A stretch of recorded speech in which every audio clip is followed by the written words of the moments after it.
Now, have you heard of this thing that a New Age philosophy? I don't know where they come up from, but there's so many things. Mushroom is becoming popular now. Is be in the present and be in the now. Don't think about the past. And then they say, don't think about your past and don't think about the future.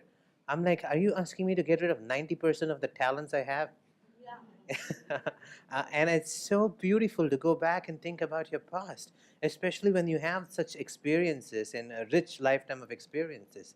And in I don't know about you, but when I grew up in my school, they used to say that thinking about the future is called planning.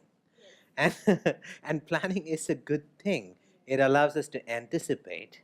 It allows us to prepare. You know that finale, you're going to do the storytelling, you're going to do singing. You had to sit down and calculate how much time you have, and then you have to figure out, okay, this is how I'm going to do things. That's called planning. It's a very useful part of human existence. The people who can't look at the past are the ones who keep doing the same mistakes again and again, and they don't um, learn from it.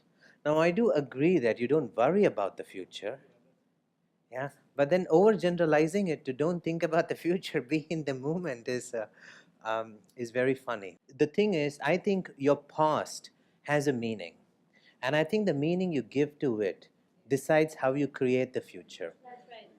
So I think Peter Gubber again said it. He said, your story is not your story of what happened. It's your story of what you're going to create next. So I think once you start going through your life experiences, the same thing could have happened. But when you grow up, you have more experience. You look at the same thing that happened back then. Growing up means the same situation happened, but now you have a new meaning to it. So storytellers use a word called backstory.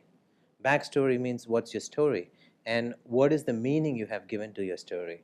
And I truly believe, and so does Peter Gabor, that your backstory decides how you create your future. And your backstory is not what happened to you. Your backstory is when you realize why it is happening to you and the meaning that you give to what has been happening to you. Okay, so part of why we do charisma after supermasters is because when you go through the experiences, you don't have the same meaning to it. The same experience now has a very new perspective, a very new meaning.